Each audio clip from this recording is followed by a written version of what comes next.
Bonsoir à tous, bienvenue. Ce lundi marque le début des inscriptions à la maternelle et au CP1 dans les établissements préscolaires et primaires.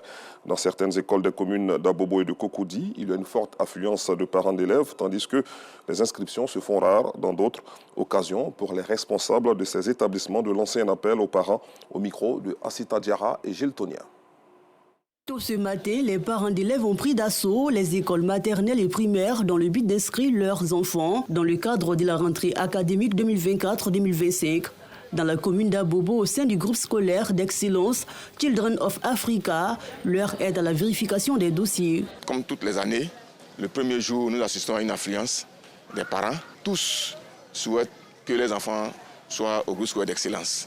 Donc, nous, en tant que responsables d'école, nous sommes là pour les rassurer, donner les instructions pour que tout se fasse dans le calme. Au CP1, l'enfant doit avoir 6 ans et il doit avoir un extrait de naissance original pour le code d'excellence, plus un certificat de vaccination délivré par l'Institut d'hygiène. Les enfants de la maternelle, c'est 2 documents, puisque eux, ils viennent directement de la maison.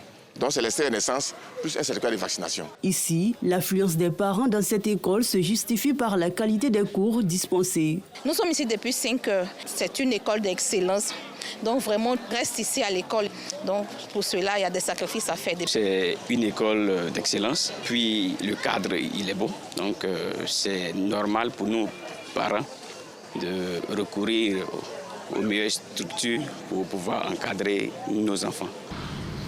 Non loin de là, dans la commune de Cocody, dans ce groupe scolaire, les inscriptions se font timidement. Ça s'est bien passé, nous sommes venus, la directrice aussi du CP1 qui nous a bien accueillis, qui nous a donné les différentes formalités à faire et autres, c'est gratuit.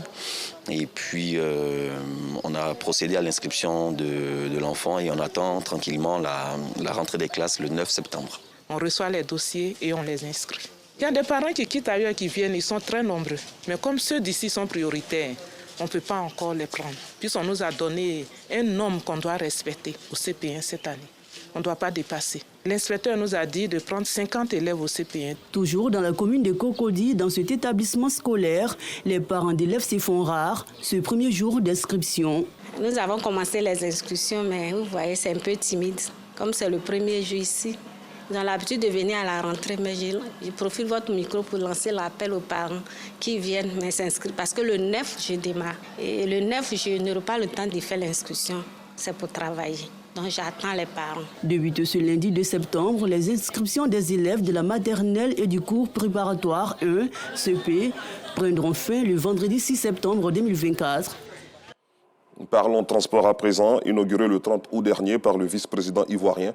L'échangeur baptisé Shinzo Abe, du nom de l'ex-premier ministre japonais, favorise une circulation fluide des véhicules et des personnes. 3 jours après cette ouverture officielle, notre équipe de reportage composée de Ouattara Sidiki, Enza Traoré et Théodore Zouzou s'est rendue à ce carrefour sur le boulevard Giscard d'Estaing, autrefois encombré à toutes les heures pour un constat qui vous sera proposé à 19h30.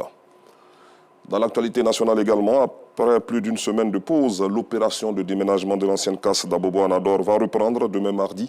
L'information a été donnée par Diabaté Bey, 8e adjoint au maire chargé de l'opération, au cours d'une conférence de presse tenue le vendredi dernier dans la salle de la mairie.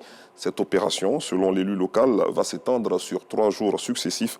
Le compte-rendu de notre reporter, Bienvenue Kwao, dans la grande édition. À l'international, l'instance supérieure indépendante pour les élections en Tunisie a décidé ce lundi de ne retenir que 3 candidats à la présidentielle du 6 octobre prochain, parmi lesquels le président sortant Kais Saïd, et d'exclure 3 autres postulants qui avaient été réadmis par le tribunal administratif la semaine passée. La liste annoncée est définitive et non sujette à un quelconque recours, a ajouté le patron de l'ISIE dans une déclaration retransmise à la télévision nationale. Hors du continent, la visite de Vladimir Poutine en Mongolie embarrasse le pays.